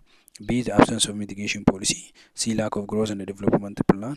D. Lack of using indigenous knowledge. Egaa gara deebii kanaatti gaafa deemnu deebii salphaanii deebiin isaa B'dha. B'dha. Irratti gaafa ilaallu efficient institution yoo jiran ta'e institution sirnaan hojjetan jiran yoo ta'e poverty jalaa bahuu hin dadhaban biyyoonni Saharaa gadi. Kanaafuu sirrii miti. Absence of mitigation policy. Mitigation policy furmaata itti laatu dhabamuu irraa kan ka'edha. Sirriidha. Lack of growth and development plan. Pilaaniin garaagaraa like Itoophiyaa yoo gaafa daatan pilaanii baay'ee baasanii keessattuu biqiltoota roofaa pilaanii waan dhabamee miti. Pilaanicha hojiirra oolchuu dhabamuu irraa kan ka'edha. Indigenous knowledgeedhaan Afrikaanonni baay'ee beekamu. Sub-Saharaan baay'ee beekamu. Biyyoonni Sub-Saharaan baay'ee beekamu. Indigenous knowledge waa hin jirreef odoo hin taane mitigation adoption yookiin mitigation policy waan hin fayyadamneef jechuudha. Which of the reason for human experience extreme poverty in the developed world? Egaa sababni dubartoonni extreme poverty jalatti argaman maalidhaaf? A. Dominance of male-headed household is low. B. The earning capacity of women is high. C. The control over space income is limited. D. The access to formal sector employee is high. Asirratti gaafa laallu deebiin isaa deebiin C deebii sirrii ta'a. Manni dubartootaan bulu kan manni dubartootaan gaggeeffamu ikoonomiin isaanii yookaan male headed kan female headed kan ta'e gadi bu'aadha laa'oodha. Garuu male headed yoo ta'e haayidha. Asitti wal jala dabarsa jechuudha. Inni kaappaasitiin dubartoota gadi bu'uudha. Carraan hojiitti bahuu carraan hojii argachuu isaanii laa'oodha.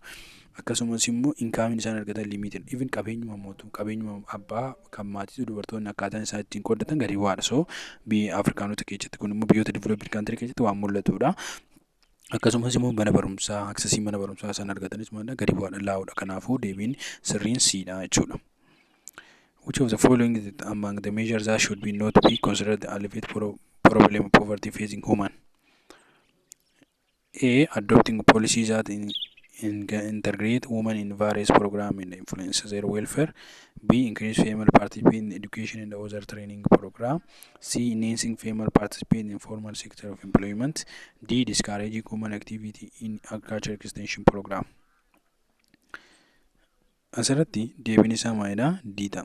Fakkeenyaaf wanti tokko ilaallu sababni dubartoonni rakkoo poverty kana keessatti bu'uudhaa danda'an baay'ee ta'anii isa keessatti ramadamuu kan hin dandeenye kamidha kan jirudha. Positive side sun jechuudha.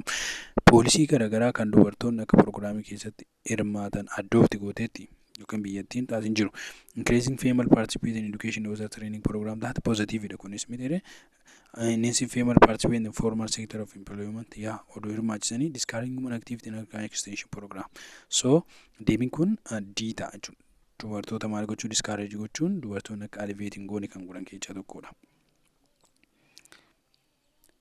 Which of the following indicate the rank of Ethiopia and its human development despite the effort made to reduce the head count of poverty over the past 20 years? Which of the following amma Itoophiyaa keessatti development jiru rank godhee kan nutti agarsiisu kamidha? Head count ratio naan jechuudha. A. Lowering human development index. B. Low Gini coefficient. C. Low poverty gap. D. Low head count ratio. Amma biyya keessatti kan development measure ittiin gochuu dandeenyu low development index. Development index dhaan kun immoo biyyoota guddachaa jiran like Itoophiyaa mana keessatti low ta'a. Yeroo baay'ee human development index kun gadi bu'aa ta'a. Garuu isaan kunniin sadan low Gini coefficient, low poverty gap fi head count ratio inequality measure gochuudhaaf nu tajaajilu waan ta'eef development nutti hin himanii jechuudha isaan kunniin. Kan biroo immoo which one of the following the common feature of the both iddiree and iqqubii? Iddiree fi iqqubii kan wal fakkeessu. Iddiree fi iqqubii kan wal fakkeessu maalidha kan jedhudha. Iddiree fi iqqubiin traditional yookaan injineesiidhaan kan argamanidha. Isaan keessa jechuudha. Both members assist each other on a rational basis. B. Both are formal financial institution. C. Mutual benefit is the motto. D. In both a strong tie among member encourage default. Egaa deebiin isaa deebii sirriin Cdha. C'n deebii sirrii ta'a jechuudha. Maaliif financial institution odoo hin taane formal financial odoo hin taane informal institutionidha. Isaan lachuu wal gargaaru. Garuu rotational base odoo hin taane rotational base kan wal gargaaran fakkeenyaaf tasa. Rotational lachuu itti yaadamee miti kan gargaara. Daboo fa'aa kan jennu rotational miti kun. Maana iddireeniis iqqubiinis ji'aan torbanii diriirratti tasaan balaan tasaa yoo mudate emerging irratti kan isaan wal arganii dirree xiqqoo irratti garuu ji'aan qarshii buufatu malee wal gargaaru miti. So beeziin isaanii kan isaan wal argan lamaanuu miti lachuu miti jechuudha. Maybe ji'aan torbanii kan wal arguu xiqqoo irratti dirree irratti garuu iyyuu tasa emergency irratti kan inni ta'uu danda'u. Mootoon isaanii wal gargaaru hawaasni naannoo sana wal gargaaru azaat siinsiriidha. Akkasumas immoo walitti hidhanni hawaasa akka gadi bu'u kan taasisu hin taane kan cimsanidha jechuudha. Kan cimsanidha. What is the objective of the first 5-year development plan that was formed during the Empire era 1957 to 1961? A. Expansion of educational opportunity. B. Promotion of commercial agriculture. C. Productive diversification. D. The promotion of industry aimed toward export. Egaa gaafii kana deebii salphaa deebistuu maaliif dubbistaniiti waa'ee ta'eef kitaaba kee jira deebiin isaa that is called B. Maaliif bara first year pilaanii keessatti first year fi second year pilaanii keessatti mootummaan dargii kan inni mootummaan impaayeraa yookaan Haile Sillaasee maalidha karoora isaa commercial agriculture yookaan wanta gurguramu oomishuudha malee agriculture guddisuu miti. Kanaaf education opportunity babal'isuu miti, production diversity gochuu miti, yeemisaa export irratti xiyyeeffachuu miti industrial. Kanaafuu deebiin isaa B commercial agriculture second inda first inda third irratti first inda second irratti third irratti kan inni agriculture irratti yaada isaa deeffate jechuudha. Which of the following development plan of empire period had more focus on agriculture sector and is problem increasing the food shortage? Maal ta'ee first fi second keessatti yaadni isaa waa'ee jala hidhameef hojii kana commercial agriculture kanarratti waa'ee xiyyeeffachaa tureef milkaa'uu waan hin dandeenyeef sardiira yoo ga'u mootummaan impaayeraa yookaan mootummaan Haile Sillaasee maal godhe sadaffaa irratti siistama agriculture irratti xiyyeeffachuu kan jedhu baaseef jechuudha. Siistamni sun maalirratti bahee the 35 plan irratti kan inni baase jechuudha. First 5 plan fi second 5 plan irratti kan inni baase maalani commercial yookaan immoo siistama commercial agriculture irratti kan inni xiyyeeffate forziin immoo kan isaati miti jechuudha. In Ethiopia, which of the following has caused particular attention to the past year characterized the lowest productivity's performance? A. Agricultural sector, B. Mining sector, C. Tourism sector, D. Trade sector.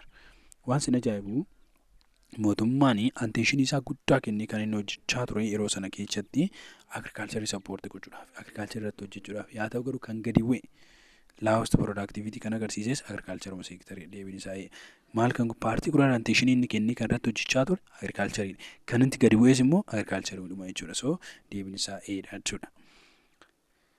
Which of the following feature characterized the National Development Plan during the Dergi period? Dergi period keessatti National Development Plan inni fayyadamaa ture maalidha? A. The main development strategy was agricultural development. B. The private commercial farming was encouraged. C. Land tenancy still exists. D. Cooperative were encouraged. First jalqaba irratti dargiin hojiin isaa maal socialismii.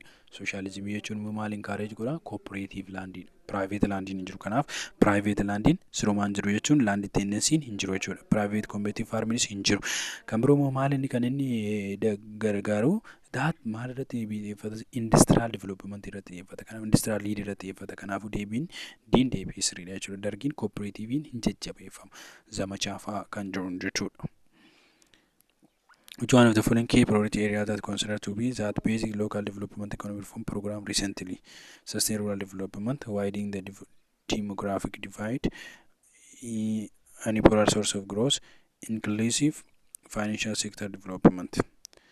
Egaa ammatti locally development gochuudhaaf biyyoonni keenya priority area isaan irratti kennanii hojjechaa jiran that much jechuun irratti isaan xiyyeeffachaa jiran that inclusive financial sector development hunduma kan jiddu galeessa godhate ruraalii qofa irratti kan xiyyeeffate odoo hin taane economy demographiidhaan addan qoqqoo odoo hin taane iyyuun irratti kan xiyyeeffate odoo hin taane hunduma kan hammate yookaan hunduma kan of keessatti qabate economy guddisuudha ammatti kan irratti xiyyeeffatamee hojjetamaa jiru jechuudha. Gaaffiin biroo immoo which of the following factors are one of the necessity that formation of home grows economy reform in Ethiopia?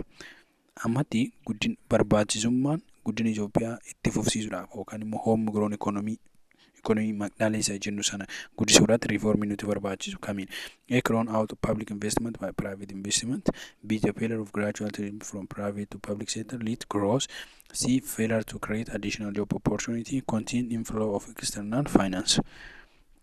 Egaa necessariinsa barbaachisummaan kan factor of the barbaachisummaa homegrown maal gochuudhaaf isinitti fakkaate wantoota oomisha nuti oomishnu irratti investimentiin keenya yookaan immoo public investimentiin keenya garamitti akka deemu gochuudhaaf. Kana jechuun public investment by private investmentiin akka gadi bu'u taasisuu miti kaayyoon keenya. Publicuma harka akka turu gochuudha. Kan biroo immoo the failure of gradual transit from private to public sector lead growth. Kun maal jechuudha? Private irraa garamitti fiduudha? Gara hawaasichaatti fidnee hawaasicha akka itti fayyadamu gochuudha. Job opportunity create gochuu miti. So deebiin isaa B jechuudha. Which is the following the dual emphasis on one of the homegrown economy reform called sectoral reform. Sectoral reform jalatti kan ramadaman yookaan sectoral touch goonee sectoralaan kan nuti arganu A service sector, B external trade, C internal trade, D tourism. Sectoral trade kan jennuun wantoota sectoraalidhaan qoqqoodamanii jiran isaatis golli maal jennaan tourismiin sectoraalii jalatti ramadame jechuudha. Which of the following three homegrown economy reform is mainly concerned with minimizing external loan and reschedule the existence of external public? A. Growth and transformation plan. B. Macroeconomic reform. C. Sectoral reform. D. External reform. Structural reform. Egaa kana gochuudhaaf homegrown economy reform kana keessatti rakkoo jiru furuudhaaf riiskaa jiru gochuudhaaf kan itti fayyadamu taate macroeconomic reform dha. B. DB sirriidha jechuudha.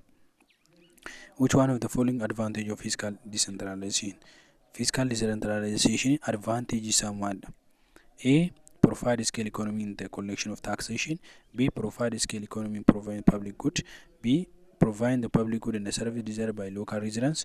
D. Efficient of implement of equity measure. Egaa deebiin isa kana fiscal decentralization advantage isa personal kan nuti qabnu public goodii fi servicing keenya hawaasa barbaachisan akka dhiyaatu gochuudha. Isaatis kool inni kun sirriidha jechuudha. Kana jechuun hawaasichi ofii isaatii dominate godhee akka isaan hojjetan kan itti gargaaru jechuudha. One of the following considered to be aimed for fiscal decentralization. Which one is it? Kaayyoon fiscal decentralization hawaasa jidduutti equality uumuu fi qabeenya jiru immoo efficiency itti fayyadamuudha. So kanaafuu deebiin D sirriidha. Promoting regional partnership hawaasa jidduu jiru cimsuun akkuma jiru ta'e aimii guddaa isaatii miti. Enhance the role of the private sector enhancing good public sector irratti xiyyeeffata. Encourage free movement of labor hawaasni karaa nagaan akka bobba'u hin taasise garuu decentralizationiin aimii isa guddaan isaa equity fi efficiency uumuudha jechuudha. Which of the following the reason for federal government to make fiscal and education payment to the local government? Egaa fiscal governmentiin sababiin inni kafaltii isa barbaachisu kafaluuf maalaa fi hawaasa jidduutti public service jidduutti gaappii uumame hir'isuudhaaf regional gaappii ni jiraamti wal caalmaan gaappii jidduu jiru gadi buusuudhaaf federal irraa gara regional government yookaan local government translationiin kan ni gaggeeffamuu fi hawaasa jidduutti bifa wal qixxaatiin gaappii uumame hir'isuudhaaf akkasumas immoo maal jira locality jidduu jiru innovation jidduu jiru uummata jidduutti jajjabeessuudhaaf taas positive garuu kaayyoon isaa inni guddaan gaappii jiru hiikuudhaaf fiscal miti seenes internal competition miti jechuudha gaafin isaa deebiin diisiroriidha.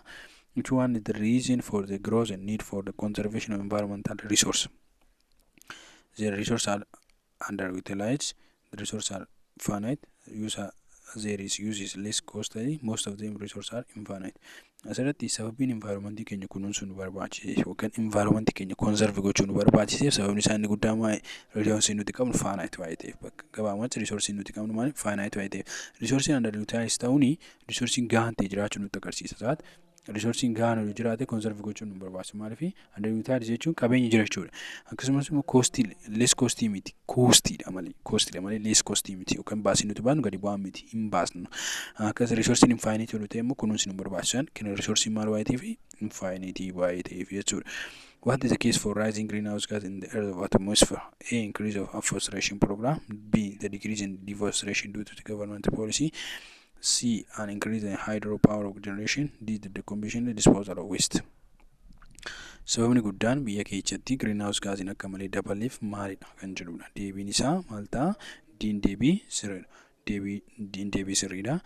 Afforestation oduu jiraate greenhouse gaasiin hin jiru jechuun biqiltuu lafa dura turre tokko lafa harar dhaabu jechuudha affostrationiin. So deforestation governmentiin deforestation gadi buuse jechuun greenhouse gaasiin hin jiru jechuudha. So kanaafuu inni kunniin hin ta'u. Increase hydropower generation jechuun humna ibsaa maalirraa yoo argannu jechuudha. Bishaan irraa yoo argannu kun bishaan irraa argachuun keenya greenhouse gaasiin dabalu. So decomposition yoo jiraatee fi disposal wastiin materiyaaliin faalaman yoo qilleensatti galaqifaman taasisa kun maal godhu greenhouse gaasii dabalu jechuudha. Keeziin greenhouse gaasii ammatti kanadha jechuudha. Egaa gaafii 10 tunuufaa kanaa gaditti gaafii 10 kana video isa lammataa irratti isinii hojjedha. Gaafii 5 egaa calculationiidhaan xiqqoo hin dheeratu calculation yoo hojjennu gaafii 5 motoriidha. That much difficulties miti yaa hin hojjenna. Masanatti YouTube keenya subscribe gochuudhaan hiriyoota fayyadattanii addan biratti share nu gochuudhaan faana ta'an jira. Waan amma yoonatti nu hordoftaaniif galatooma.